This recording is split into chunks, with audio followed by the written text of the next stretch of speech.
This is the post-project world. I'm Luigi Pascal Rondanini. Today I'm going to tell you a story about how a governance framework was born, and then I'm going to use that story to introduce 3 concepts that explain why enterprise transformation programs become progressively harder even when teams become progressively more experienced. Governance friction, coordination debt, and the throughput trap. But first, the origin story. Not from a university, not from a consulting firm, not from a standards body. From a real enterprise transformation program. A treasury system upgrade at a regulated financial institution. And what happened during that program changed how I think about governance entirely. Here's the setup. A medium-sized financial institution, multi-currency operations, complex treasury, regulated environment, was upgrading its core treasury management system. The vendor had completed an implementation analysis. About 140 requirements had been identified: cash management, accounting, risk, payments, back office, IT infrastructure, regulatory reporting. The functional scope was roughly 90 to 95% aligned between the institution and the vendor. On paper, this looked like a straightforward upgrade. Install the new version, configure it, support, go live, move on. But here's what I noticed when I reviewed the vendor's proposal. The functional scope was strong. I'd give it a 9.3 out of 10. The technical scope was solid. 8.8 out of 10. The project governance? 5.5 out of 10. And that number 5.5 is where this entire story begins.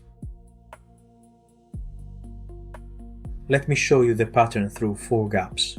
Not because there were only 4, I found 20, but because these 4 reveal what was structurally wrong. First, there was no governance model. The vendor's proposal barely mentioned steering committee, PMO, vendor governance, approvals, escalation, design authority, acceptance authority, or stage gates. Yet the institution's own methodology was entirely based on those principles. Entry criteria, exit criteria, evidence packs, gate approvals. The vendor's document had none of it. Second, there were no acceptance criteria. The vendor listed implementation, testing, go live, project closure, but nowhere defined what accepted actually means, who signs off, what evidence is required, what defects are tolerated. Without acceptance criteria, the project becomes "we think we're done" instead of "we have objectively completed the contracted work." Third, there was no requirements traceability. 140 requirements were listed, but nowhere was it stated that each requirement must be designed, configured, tested, approved, and signed off individually. No traceability matrix. Items disappear, and when items disappear, nobody notices until go live. Fourth, performance obligations were effort-based, not outcome-based. The vendor offered 10 days of performance optimization. That's effort, not results. No KPIs for batch processing, trade booking, interface latency, or end-of-day completion. You can work for 10 days and leave behind a system that runs slowly. That's contractually compliant. The same pattern appeared across 16 other areas: testing responsibilities, cutover planning, data migration, hypercare, knowledge transfer, change control. Every gap followed the same structure. The vendor was selling a technology upgrade. The institution needed a governed transformation. Those are not the same project. Now, here's the important part. The recommendation was not to reopen the functional scope. The functionality was fine, 90% aligned. You don't go back and fight about functionality when the functionality is already agreed. Instead, the recommendation was to use the statement of work to strengthen how the work would be governed, measured, accepted, and handed over. So we started building governance documents, one by one, a governance counter-proposal, a delivery risk assessment, an acceptance framework, a vendor performance framework, reporting standards, a stage gate handbook, testing and quality management, 15 documents in total. And then something unexpected happened. When I looked at those 15 documents together, I realized they weren't just project documentation, they were the outline of a governance methodology. Remove the institution's name, remove the vendor name, remove the specific product, and what you have left is a reusable governance framework that could be applied to any treasury transformation program, any platform, any vendor. That realization changed everything. The program became the reference implementation, not the framework itself. And that's when the real ideas started emerging. The first idea: governance is not administration. Governance is an operating system. Think about what an operating system actually does. It manages resources, it coordinates independent processes, it schedules competing priorities, it maintains integrity, it protects critical assets, it recovers from failure, and it enables the whole system to function as a coherent whole. That's exactly what governance does in an enterprise transformation program, or rather, that's what governance should do. Most organizations treat governance as a set of meetings: monthly steering committee, weekly status report, quarterly review. Those are governance events, they are not governance. Once you see governance as an operating system, everything changes. Stage gates become interrupts, decisions become instructions, evidence becomes memory, dashboards become interfaces, coordination becomes scheduling, AI becomes a co-pilot, not the CPU. The second idea: enterprise transformation is fundamentally a coordination problem, not a technology problem. As implementation progresses, every completed activity creates additional dependencies. A configuration can't proceed until design has been approved. Testing can't begin until environments become available. Cutover depends simultaneously on infrastructure, testing, documentation, operational readiness, executive approval, and business confidence. Complexity doesn't increase because additional work is introduced. Complexity increases because the relationships between existing work multiply. Two programs with identical budgets, identical schedules, and identical technology can produce dramatically different outcomes. The difference frequently lies not in execution capability, but in coordination capability. Projects don't fail because people stop working. They fail because people stop coordinating. Now, if that's the premise, governance as an operating system, coordination as the constraint, then I need to explain what goes wrong inside that operating system, why it degrades, why programs slow down, why everyone gets busier and less gets done. Three forces, and they work together. The first force is governance friction. In physics, friction converts useful energy into heat. A moving object encounters resistance. The kinetic energy that should produce movement is instead dissipated as thermal energy. The object slows down. The energy doesn't disappear. It simply stops being useful. the same phenomenon occurs inside organizations. Program energy is generated through expertise, budget, leadership, technology, planning, and collaboration. That energy should produce delivery. Instead, part of it is continuously dissipated, waiting for approvals, searching for information, reconciling conflicting reports, clarifying ownership, repeating meetings, preparing presentations, resolving misunderstandings. Governance friction is the expenditure of organizational effort that does not increase delivery capability. This is not waste. Waste implies the activity shouldn't exist at all. Friction is more subtle. The meeting might be necessary, the report might be important, but the effort consumed exceeds the governance value produced. A 2-hour meeting with 12 participants where the same information is presented that was already in the weekly status report. That's 24 person-hours of coordination effort, producing no new governance capability. A decision made in a steering committee, then revisited in a vendor meeting, then rediscussed in a workstream call because the people in the workstream call didn't know the decision had already been made. All that repetition is friction. There are 5 types. Procedural friction governance processes that consume more effort than the value they produce. Informational friction program information that exists but is fragmented, inconsistent, or expensive to access. Decisional friction decisions that are delayed, revisited, or made without sufficient authority. Structural friction, organizational design that creates coordination overhead.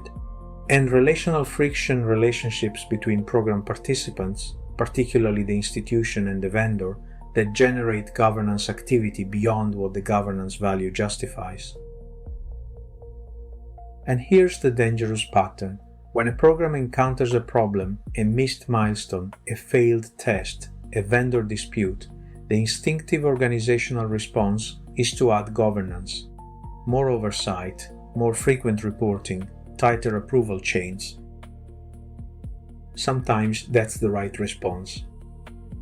But often, the problem was caused by poor coordination, not insufficient governance. And adding governance to a coordination problem creates more friction without solving the underlying issue. The program slows down further. The response is to add more governance. The cycle continues. The second force is coordination debt. If governance friction is energy lost as heat in real time, coordination debt is the accumulated consequence of governance shortcuts. If you've worked in software development, you recognize the concept of technical debt. You take a shortcut. You write code that works but isn't properly structured. Each individual shortcut is small. The code still runs, but the shortcuts accumulate. Over time, the system becomes harder to change, harder to understand, harder to maintain. Coordination debt works the same way, except instead of code, the shortcuts are in governance. A decision needs to be made about the interface design between 2 systems. The design review is scheduled for next week, but the vendor needs to start configuration now. So the project manager says, let's proceed with the current design assumption and we'll validate it at the review. That unvalidated assumption is now coordination debt. If the review changes the assumption, the configuration work must be redone. If the review doesn't happen because it gets deprioritized, the assumption becomes permanent without ever being validated. It accumulates through 6 common mechanisms: deferred decisions, incomplete evidence, unvalidated assumptions, skipped reviews, informal approvals, yes, go ahead, in a corridor conversation, no record, no rationale. And missing traceability, a requirement is implemented, but nobody recorded the link between the requirement, the design, the configuration, and the test case. What makes coordination debt dangerous is that it's invisible until it blocks something. The deferred decision doesn't matter today. It matters when something downstream depends on it and discovers it was never properly made. The incomplete evidence doesn't matter until audit asks for it. The unvalidated assumption doesn't matter until testing reveals it was wrong. By that point, the cost of addressing the debt is 5 or 10 times what it would have been at the time the shortcut was taken. And coordination debt compounds. A deferred decision about interface design becomes the basis for a configuration assumption. The configuration assumption becomes the basis for a test case design.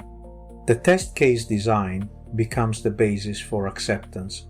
Each layer inherits the original uncertainty and adds its own. When the foundation is finally questioned, wait, did we ever actually validate this interface design? The rework cascades through every layer that was built on top of it. That cascading rework is the interest payment on coordination debt. The third force is the throughput trap. Every program possesses a finite capacity to process governance. There are only so many decisions that can be made per week, only so many reviews that can be conducted, only so many approvals that can be obtained, only so many risks that can be assessed. I call this organizational throughput, the rate at which governance can convert information into coordinated organizational action through evidence-based decision-making. As coordination debt accumulates, organizational throughput declines. If 15% of the governance capacity in any given week is consumed by revisiting deferred decisions, reconciling conflicting assumptions, and chasing evidence that was supposed to have been provided 3 months ago, that's 15% of throughput consumed by debt service rather than new governance. The program doesn't have less work to do. It has the same work, but less capacity to govern it.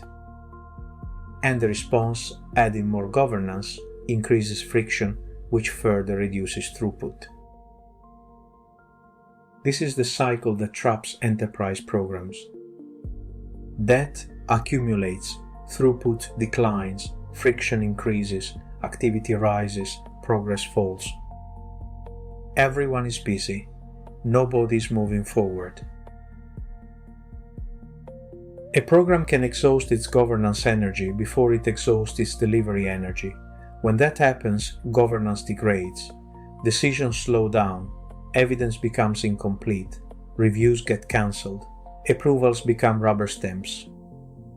The program doesn't fail because it ran out of money or time. It fails because it ran out of governance capacity. Now, if you've been following this podcast, you'll notice something.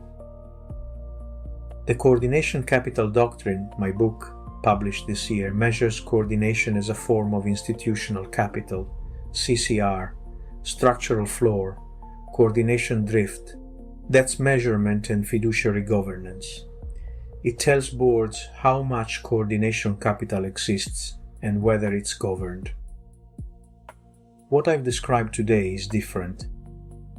This isn't about measuring coordination capital. This is about governing the coordination itself, the actual operating system for running complex enterprise transformation. The doctrine measures, the framework governs. They're complementary, not competing. In the next episode, I'll describe what replaces the cycle. Not more governance, better governance. A continuous governance system I call the governance engine. Stage gates driven by confidence, not schedule. Decisions treated as enterprise assets.